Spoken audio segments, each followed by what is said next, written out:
Hello everyone, welcome to the live stream of the Guest EdTech Virtual Summit Dubai. We'd like to thank everyone for listening. I'd like to say a big welcome to the chair of this session, Paul Crossley, a friend of Guest who has supported us in a number of firsts in Kenya and Nigeria, and now for our first virtual EdTech event. Welcome as well to the fantastic panel who are going to take us through some do's and don'ts for remote learning. A few bits of information about the live session before we get underway. There's a Q&A and chat panel on the GRIP platform where you can post questions. If we have time, the panel will get to it. If not, we'll keep hold of them and ask afterwards. We're on social media during the event, so if you want to connect there, follow us at Guest Education on Twitter and use a hashtag GuestEdTech. And now I'll pass over to you, Paul. Thank you. Thank you, Sarah. Welcome, everybody. My name is Paul. I'm from Learn IT. Google's education partner for the region. I'm sure many of you know me already. We work with schools to help them to introduce the Google education platform G Suite and also the Google education device, the Chromebook. So today's discussion is really around remote learning in the time of Corona. It's been a very different year for all schools, teachers and students, to say the least. And hopefully from today's session, we can have a best practice guide and some tips of the do's and don'ts while trying to teach remotely. So we have two experts with us today, Ben Rothwell and Kausor Amin. Ben, would you like to introduce yourself? Hi, everyone. So, my name is Ben Rothwell. I am an assistant head teacher at Victory Heights Primary School here in Dubai. I've worked here for 8 years now. I was integral into bringing Chromebooks into our school around about 6 years ago, and we now operate one-to-one basis from year 2 up through to year 6. I've worked with Google pretty much all of my professional career. Previously, I have been involved in schools in the UK where we had a one-to-one MacBook scheme. So I've been involved in one-to-one rollouts throughout my 14-year career. Google is a big part of my professional ability and skill set, but I've been involved in Mac and iPad as well. So I consider myself to be fairly well versed in learning through technology. Thank you, Ben. Kausor. Hi, everyone, and thank you to Ben and Paul and colleagues at Guest. Yes, so my background is, this is my 6th year in Dubai, completed 5 years in August. I've held various leadership posts, including principal of 2 schools, most recently in Dubai, where we rolled out Google Chromebooks and in fact became Google for Education Reference School, one of the schools. I myself, having been a school principal, try and lead by example, where I became a certified Google trainer as well. So then that, in my view, is to hope to give more confidence to colleagues that I certainly can practice what I preach in terms of using Google as a effective technology for learning, but also other platforms along the way to integrate effective learning using technology, essentially. Okay, thank you. I guess the first question is, it was completely unexpected that all of a sudden teaching and learning was going to shift to 100% online. What did you have in place before, and do you think you were ready? Do you think as a school you were prepared? And really, what would you have done differently had you known this was going to happen? Ben, if you want to kick us off. Yeah, so we were sort of ready. We had a lot of things in place that meant the transition to working virtually was okay for us.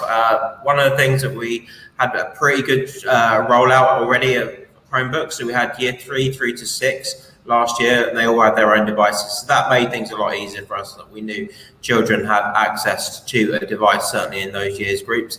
We had what we considered to be a pretty good organizational structure. So with our Google management system, and we had every child in the school had an email address that they could log into our systems. Although one of the things I would say that we hadn't prepared for, and it was really out of the blue, is that we wouldn't have shared those email addresses with some of our younger students. So children in FS1 through to year 1 wouldn't have known their email addresses at that point. And so we had to then quickly share those with parents so they could access some of our systems. I think we did learn at the time that our reliance on one-to-one Chromebooks was actually a benefit for us. So we were then getting children who weren't on our one-to-one scheme, who were accessing with different devices. So we had children with iPads and other tablets, Windows and Mac machines.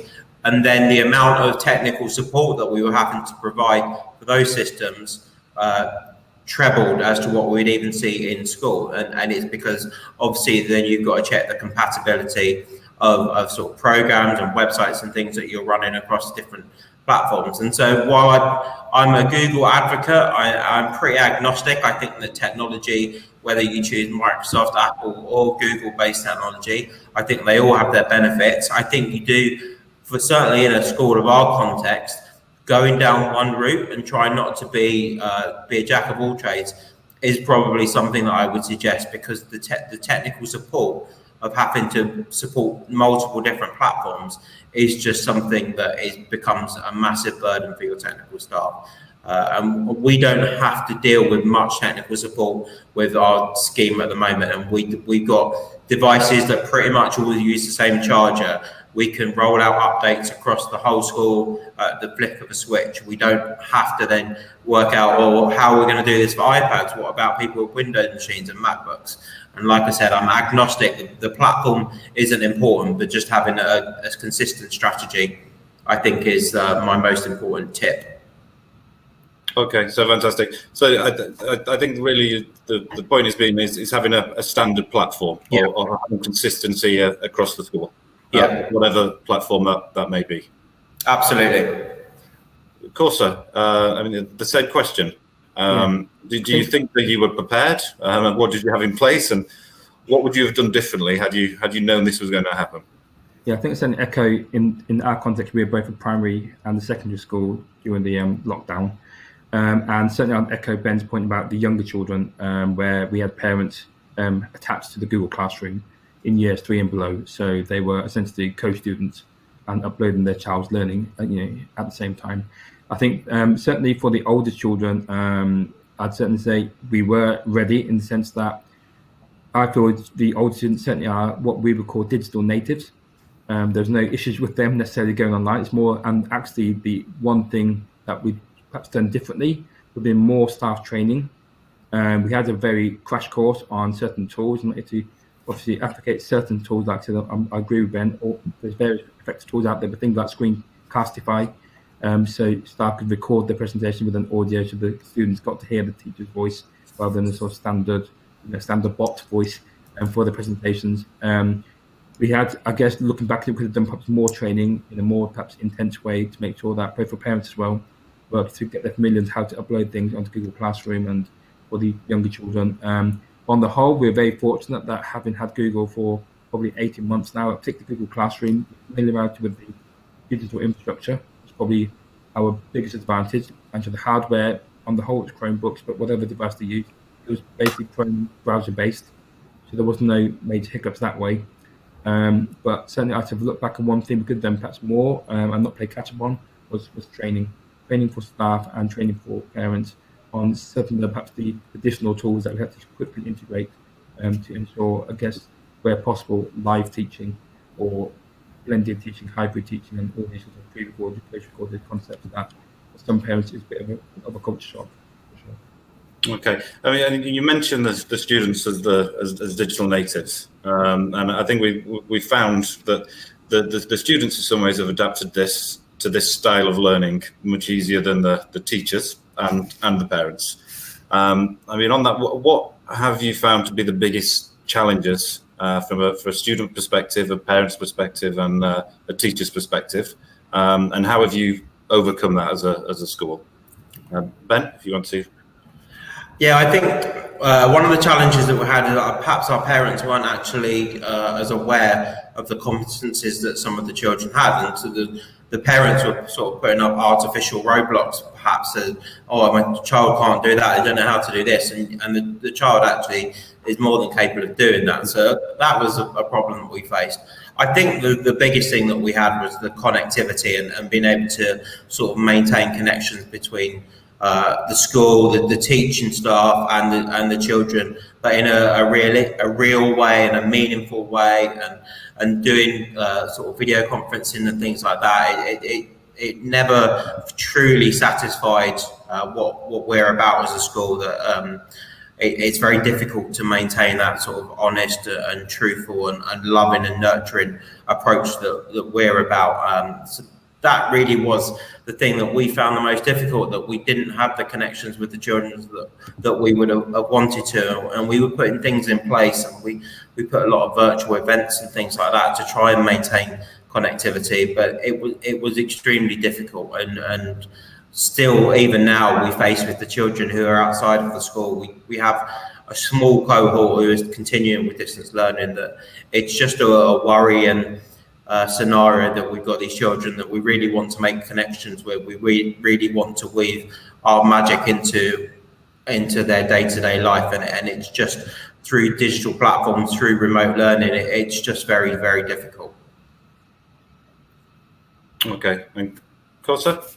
Yeah, I think if I perhaps again start with the secondary school students, I think it's fair to say that a significant proportion in our school that I was principal of, certainly, up to probably about 25% of students were opting for distance learning after the summer holiday, after September, and took that opportunity to have the right to have distance learning, in the sense that I feel being, again, digital natives, or they're probably accepting that the blended learning approach is something they're comfortable with. Whether the parents are comfortable with it, whether it's obviously teachers certainly weren't, we want the kids back in, obviously, for sure. But I think that's where, if anything, for fast forward, maybe in 5-10 years' time when they go to, for example, university, I would expect them to probably have a similar blended learning approach, downloading tutorials, downloading lectures, podcasts, etc. So I think they've almost got used to that being a very normal way for them to now study and learn. And truthfully, I think whether I'm a school leader or as a teacher in the classroom for that matter, in terms of how to shift that mindset, or should schools perhaps be adapting and adopting this approach and going forward for the hashtag future school approach of actually, should we actually accommodate this as a acceptable model of content essentially to be covered, because I think that's the main issue, that students essentially are feeding back to us saying if we access content online or in the classroom, there is not much difference to it. Therefore, schools have to think themselves and think, what can we offer more within the physical school to make it more attractive for the older students to come back in, for example. Do you think there are some students that prefer this way of learning? Sure. You mentioned that they've opted to stay at home, and partly that would be because of fears of coronavirus. But do you think some of them prefer learning this way, and why? Yeah, I mean, if I could just maybe touch on that just for Ben, I think certainly, yeah, for the old students, I think they've accepted in the concept of what the school is offering. If it's essentially a curriculum to be covered, exam, because we use Google Classroom anyway, so even the classroom, they'll be uploading work on the classroom, for example, assignments, we respond to classes. It's all an electronic digital student uploads, essentially. So from that point of view, they'll be content that way. I think this where it's a great opportunity for all schools, whether it's primary or secondary or all through, to rethink what value add, these, like Ben touched on, the connection, the social connection, the 21st century skills of collaboration, and all these sorts of nurturing, and these are and the whole emotional intelligence that perhaps sitting behind the screen you can't always benefit from. I think this is where schools have to emphasize this more as being an attractive model to have, possibly blended learning, where possibly having a part-time school day, you're in school for half a day and half a day perhaps covering content online. But certainly I think that's an opportunity for all schools, whether it's Dubai or beyond, to start rethinking their actual core menu, I guess. Okay, and I guess, I mean, it's not just had an impact on the students, it's the teachers as well. I mean, Ben, how did you prepare your teachers for this? How did you support them, and what would you have done differently in hindsight?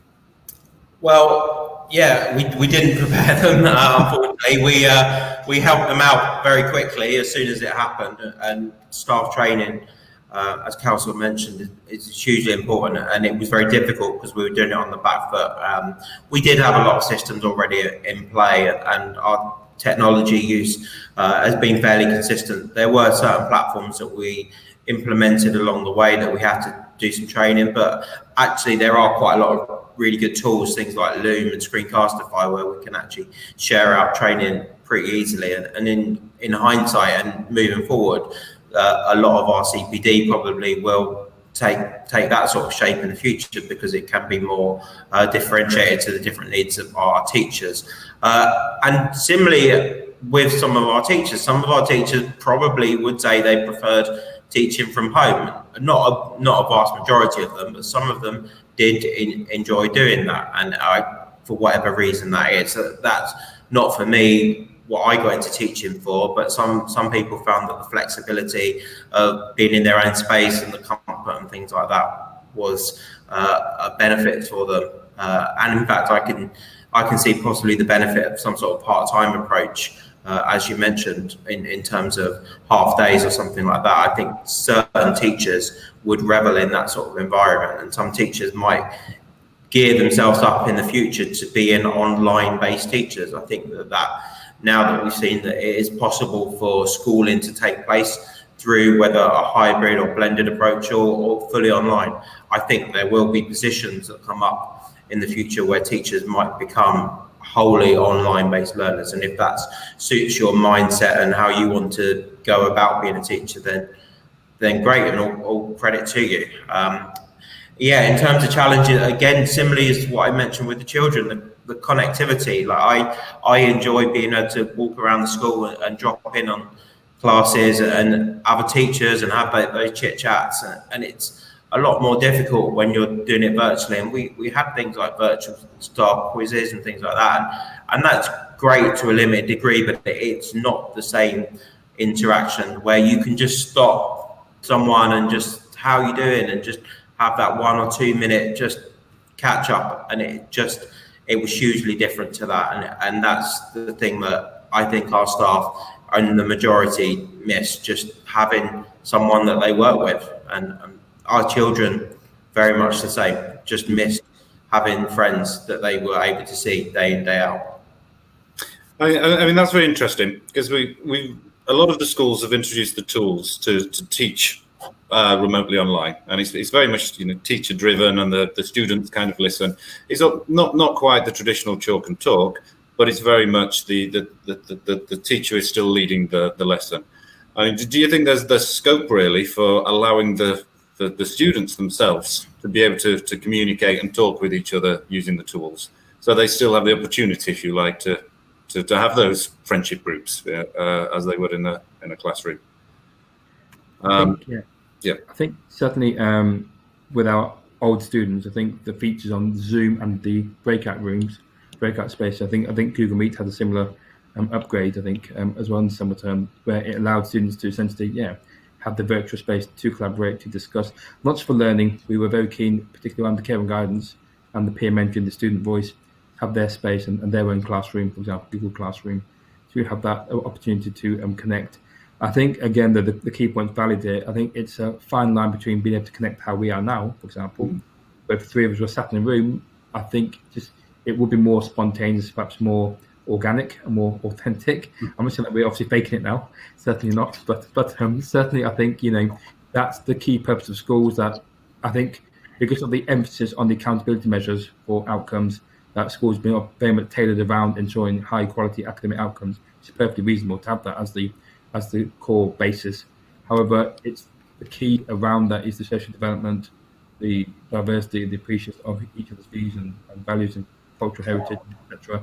That makes a school a success and makes a school a living, organism, rather than just being something that you can just have a presentation on skills or a presentation on empathy. It's not the same as actually being in here and now. I think certainly that'd be my emphasis, my plea to in the school even as we look past the lockdown, to emphasise this well-being and the skills and the development and the nurturing, which has to almost override, in my view, the academic shortfalls, particularly in the short term. And you mentioned student outcomes. Do you think this has had an effect on student outcomes, either positive or negative? And have you come across any tools to help you measure student outcomes online? Kausor? Okay, of course. Yeah, right. I mean, certainly, the secondary school, as obviously attendees should maybe aware, obviously there weren't no formal exams in summer. It was a portfolio of student work that was submitted for years 11, 12 and 13 to have the GCSE, AS and A-level respectively. So in terms of the formal outcomes, certainly it's given an opportunity, in my view, to reassess assessment. I think the whole sort of high stakes, one size fits all, one opportunity in summer at the end of a particular key stage or something isn't helpful. I think certainly if you look around generally models of learning with micro credentials and ongoing, if we are true lifelong learners, then it should be ongoing and consistent. And if anything, a continuous assessment model is something I'll be advocating. And I think so certainly in terms of, has there been a change in outcomes, and we still could use the same approach, I guess, just without the formal exam. We had virtual exams, we uploaded recordings to the exam board to show evidence of the exams, for example. But I think it gives us an opportunity really to re-evaluate outcomes, I would say strongly, and how we assess, whether it's primary or secondary. Thoughts of Ben? Well, how did you find, Ben? Has it had an impact on student outcomes? And did you find any tools or apps or a way to measure the student outcomes? Yeah, so I would say that we've been having pupil progress meetings where teachers go through how children are settling into the first term this last couple of weeks, and we've actually found that we don't think there's been a dramatic drop off from where we would normally be at this point in time. So we actually think a lot of our pupils, while they may not have shot up, they've sort of at least maintained parity with where we'd expect them to be. So that's on the whole a positive thing for us. And we think, if you think about a lot of the environments that our children would have been in, a lot of them would have had maybe a parental support at home, and they would have been getting at certain points a day almost one-to-one tuition. So you would probably expect in Dubai as a whole, with the majority of our children having at least one non-working parent at home, that would be the case, and that will obviously vary in countries around the world where it's definitely not like that. And so the UK, the outcomes there you will see, I'd imagine, that the children would have dropped off dramatically in terms of their attainment levels. So our context is quite unique in that, but we haven't necessarily found that there's been any dip. Now, what we have found to be difficult as a primary, we're lucky that we don't do SATs at the end of year 6. We do have GL progress tests, but we're not as sort of end focused as you would be in secondary, where you're heading for your GCSE. So we don't have that sort of terminal fear at the end of there. So our assessment is ongoing. It does look at objectives in the national curriculum that children have to achieve. The difficulty that we found is that it's very difficult to make that assessment, that judgment remotely, because we don't know what help the children are getting. Is the children's work that we're seeing necessarily the work of that child, or is it the work of that child with moderate or minimal support or massive amounts of support from the parents? So we've got a massive validity issue that we have if we're making judgments on children in distance learning. And we've just had this discussion this week in terms of reporting on our children who are in distance learning progress. We can't, with good conscience, make a valid judgment upon their attainment at this moment, because we haven't got the systems in place to support us in making accurate judgments. Now, in terms of what we could potentially see during the lockdown time, we did use Sentry AI quite a lot, which was a useful platform, and it gave us information about children's attainment, and I certainly see that AI will continue to develop, and Sentry is a very good product, and I thoroughly recommend it. And I think other similar sort of packages, such as learning by questions, will be things that schools will have to start utilising if as it turns out that this model will sort of extend over the coming years. Because although we may have some positive news with vaccines, I think we will still continue to see schools being in a state of flux for at least the next 18 months as we start seeing partial closures, because I don't think the vaccine outlook is that we will be sort of fixed by the spring. I think we will be an 18-month solution for this. So schools will have to invest in working out valid assessment models that work and measure children's progress and attainment, even though they may not be in front of you. Yeah, I agree. I think Corona's going to be around for the certainly the near future. And on that, I mean, with the expectation that we could be having a hybrid approach, or we could even be going to 100% remote learning again in the future. We just don't know.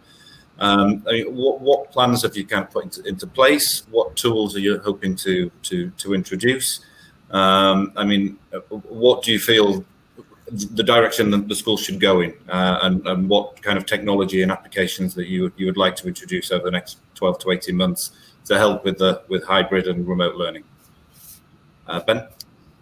Yeah, so I think very much we found ourselves in a pretty good position. I think it's just a case of refinement rather than reinvention for us. I think that a lot of the platforms that we would be looking at improving upon are the things that we use in school. So if I give you an example, we've been a Seesaw user for the last 5 or 6 years, and that platform primarily was used for us before this situation as a digital portfolio platform. Whilst when we went to home learning, it became a lot more important for us as a content delivery platform, and that was a staff training issue. So we had to teach staff how to turn into content creators, as opposed to delivering content from the front of a room. You don't have to worry about layout or graphics and things like that. A lot of the teachers done live modeling and things like that. So it was about upskilling teachers to becoming content creators. It was about using things like reusable resources. So teachers often make resources that are valid only for the one lesson that they're currently teaching. And we actually started to then think in terms of workload, should we be investing more in making resources, electronic resources that they can use over and over again? And can they share it amongst different year groups? So if year 3 are doing, say, fractions, then perhaps year 4 will also be touching upon the same thing. So why have we got content creators throughout the school who are producing content that broadly or completely similar in terms of what it looks like? But that's a strategy, and that needs top-down management in terms of what is it we exactly need to produce, how are we going to do that, how are we going to organise that, how are we going to deliver that. And that's where we're looking at what can we do in terms of content design and delivery to make sure that not only would we be able to support remote learning if it happened again, but we can actually make our day-to-day jobs easier, and can we do things like flipped learning in the classroom with content that we've produced. Okay, fantastic. So it's really about streamlining and encouraging teachers to collaborate. I guess far more than often you find teachers are all planning the same lesson. You have 5 teachers all having planned the same lesson, slightly different. And I think encouraging teachers to collaborate using the same online tools, connecting in the same way, it could make everything a lot more efficient for them as well. So, I mean, Kausor, how would you now prepare for the next 18 months? Is there any tools or apps or anything you've identified that you think will help you through the next 12 months? I think truthfully, it's almost, if anything, I look back on the last 18 months, almost like it's actually optimizing the use of what we have already. I feel sometimes there's a need to almost copy and paste, excuse the pun, or magnify other tools out there just because it's almost like the in thing. Certainly, yeah, Ben mentioned Century Tech was certainly, I brought that in probably in I think it was the 4th school in Dubai to bring it in, I believe, in 2018. And with a great launch, it probably lost momentum. And I think certainly the emphasis would be to reanalyze, reassess what tools you have got and what needs enhancing. I think the phrase I'd use is for schools to adapt technology for their needs rather than adapt the school fit around the technology. And that's what some schools make the mistake of. Here's a tool, it's off the shelf, therefore we've got to change everything we do to fit around that. And actually making it bespoke, whether it's simply like the Google single sign-in, the kids haven't got 3 different logins for 3 different platforms. And we made a point, certainly whilst I was principal, that any tool we were going to consider for the school have the Google single sign-in, Microsoft standard as well, to ensure that there was that compatibility from that practical aspect. And certainly we've had a bigger drive towards ebooks, I'd say, in secondary. I think ebooks have moved on a lot from being just a very high resolution PDF file. It's something more interactive, and bookmarking, virtual highlighting things. So I think that's a big push from various publishers. I mean, as a UK national curriculum school that we use Pearson, Excel, Active Books and things, for example. So certainly I think that's one thing I'd certainly recommend schools to start exploring, particularly with the coronavirus, physical handling of content, physical materials, to look at the whole ebook as a really viable alternative, I'd say, or a viable addition to what would be a traditional sort of textbook curriculum, perhaps in secondary and probably in Key Stage 2, perhaps. Okay, fantastic. So we've had a couple of questions. So first question, what are the best resources platforms that you would recommend? Ben, is there a particular platform or resources that you would recommend? Yeah, echoing what I said previously, I think Seesaw was certainly in primary level was a great boon for us. I think it does a lot of things really well, and the interface does suit primary level children. I've seen colleagues at other schools use Showbie as well for a similar, perhaps more of a secondary focus. Google Classroom has been and maintains importance for us. We use that a lot. In terms of other platforms, Sentry AI was good. And if I can just pick up as well on the point about refining processes and refining what we use, I do think that's important. I think we're going to now enter a time when we're going to be getting a lot of people trying to sell us a lot of different products. A lot of people were offering free use over the course of COVID, and the old saying still stands. There's no such thing as a free lunch, and schools were getting drawn into using all of these different platforms that were being given for free. Come September, the use gets taken away, but teachers have then become intimately familiar with using them, and then you've got 10 different teachers using 10 different products knocking on your door, and suddenly your IT online resources budget is skyrocketing, and it's more of a case of refining what you have and then looking very carefully. Don't just see the latest shiny thing that's sort of attractive and everyone's sort of after, because that's a fool's errand. You can go chasing all of these platforms, but you need to make sure that you get the platform that suits the way that your school works, and you don't try and adjust the school to work to different platforms. Okay, and on that, because that's a slightly different question.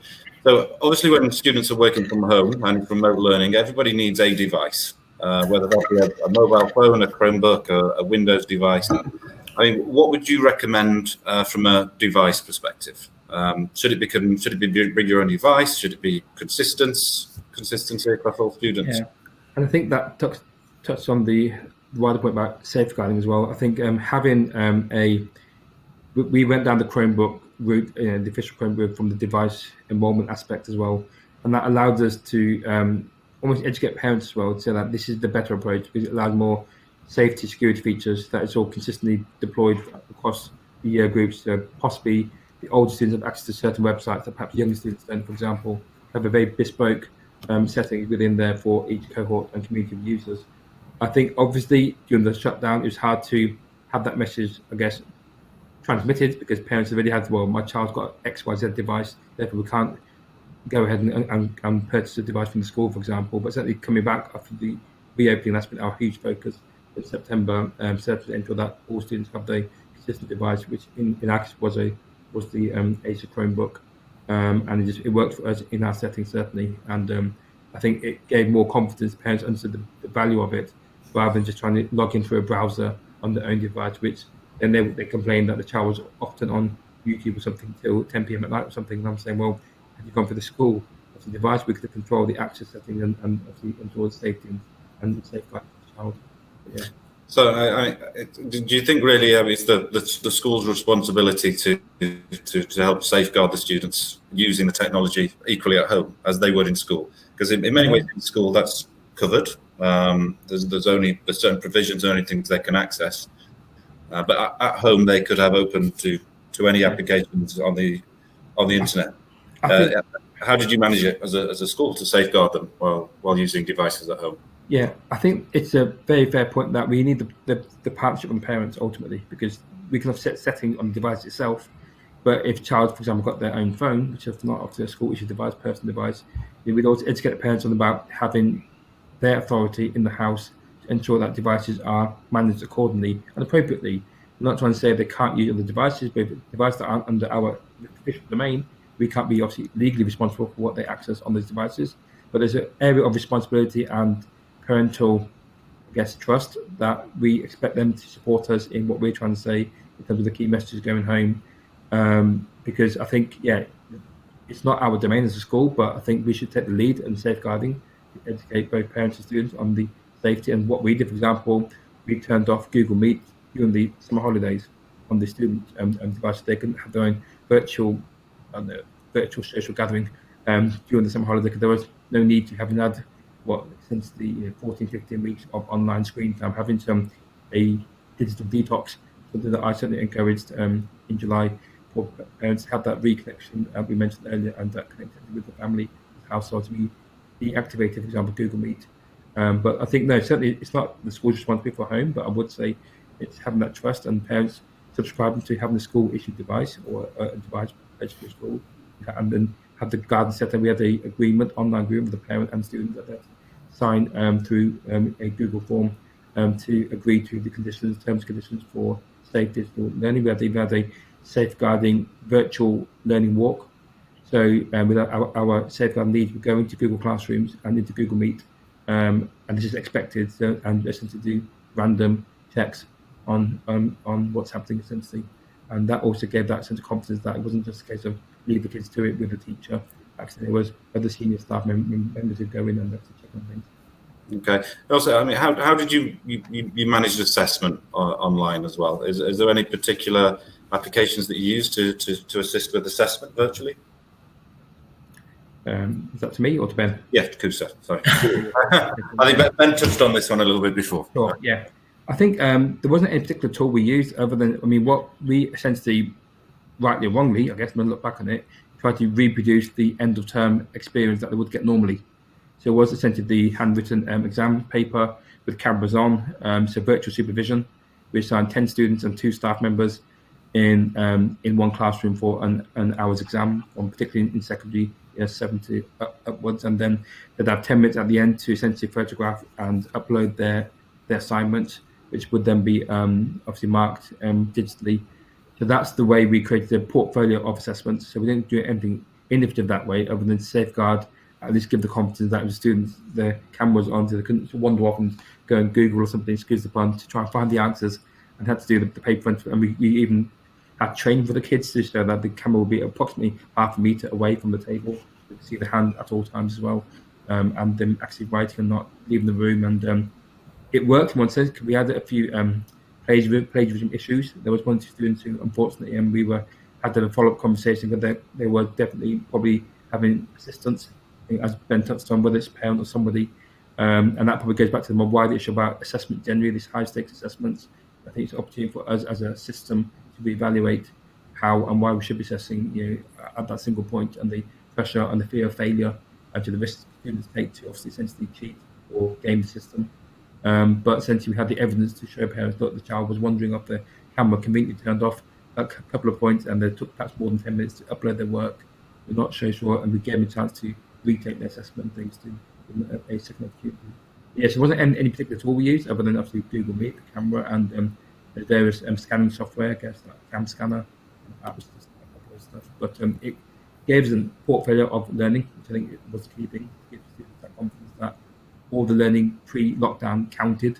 They would just be ignored. I think that's also the important for student morale and staff morale, the content to cover, curriculum to cover, and at least it came to some sort of meaningful outcomes at the end.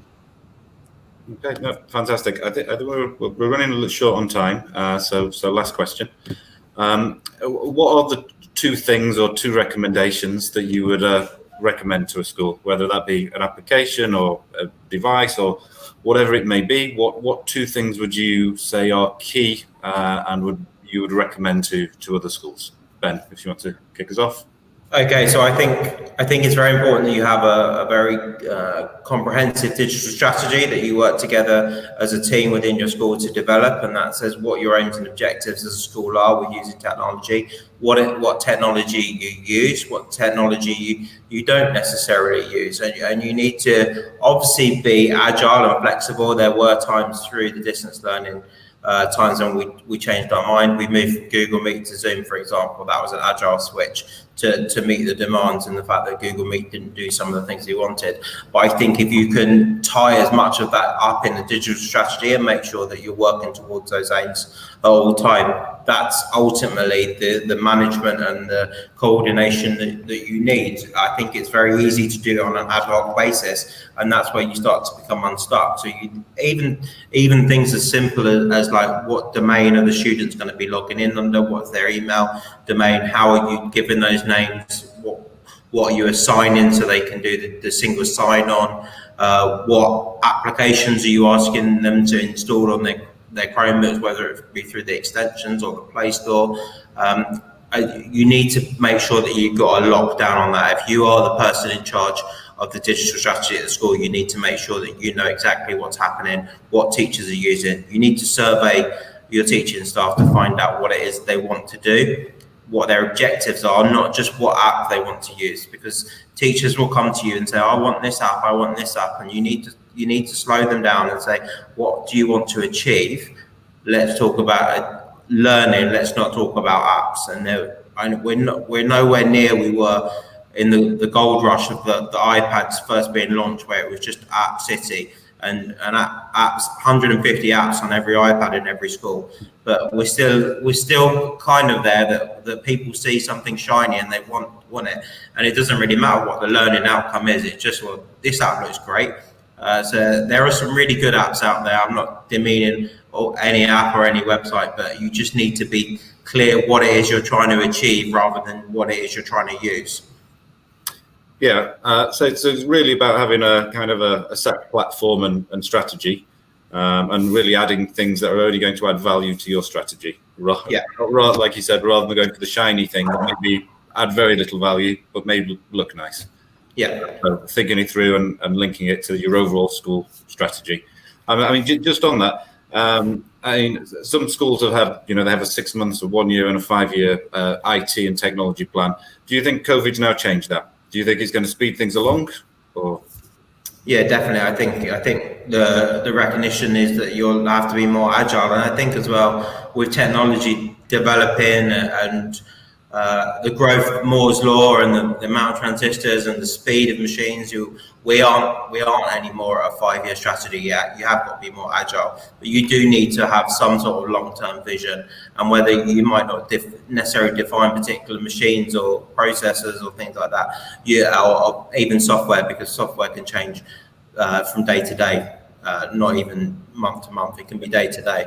There could be something come out tomorrow. We're heavily invested in Seesaw, but if something came on the market tomorrow that blew it out of the water and addressed some of the gaps that Seesaw doesn't do for us, then we would have to take a look at it, because at the end of the day, my concern is that the learning in our school is as effective as it can be. And so if I can close that gap in any area, then I will. But I would say that you do need to be more agile, but you do need to have a long-term strategy that goes alongside that.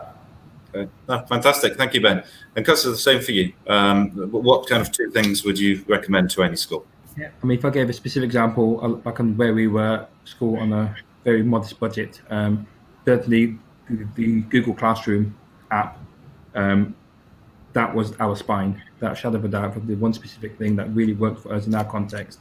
Having obviously staff trained in Google Classroom, students trained in Google Classroom, and even parents, as I mentioned earlier, in Key Stage 1 and in FS level trained. I think that was without shadow of doubt our key sort of spine with which Google Drive, Google Slides, and then tools such as Screencastify and audio wallpaper of a presentation of content.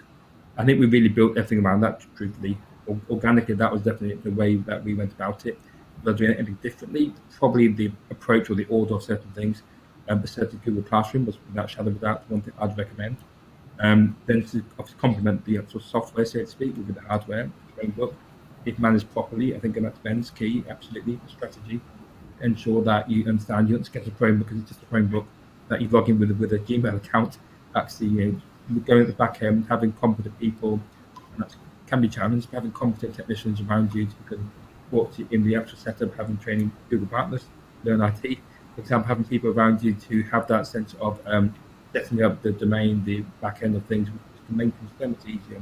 Whether it's obviously the obvious ones, blocking certain websites, moving certain websites, who's just handling and managing aspects, and even things like our Google sites only available to our people on our domain.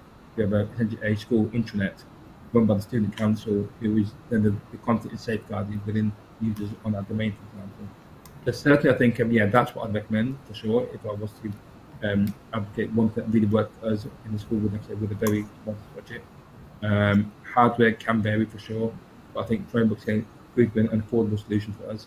And again, Chromebooks vary, to be fair. I'm budgeting the more premium end and the more that's the basic end. It's not a case of just going for a budget solution all the time. There's quality in what you invest in. And then the key thing is to embed what you invest as well. And like Ben said, not just to jump on to the next in thing, because I've still got my own views on how much screen time is too much screen time, for example, and why we're getting more and more sucked into technology. I think it's time to have that reflection as school leaders to look at digital detox, offline time, and human time as well. Okay, thank you very much. We just have time, I think, for one last question. And I think it's an area that's often kind of neglected a little bit when we talk about technology. But how can we encourage students to continue to do art through distance learning? Have you come across any applications or any software which helps promote the use of art? Ben?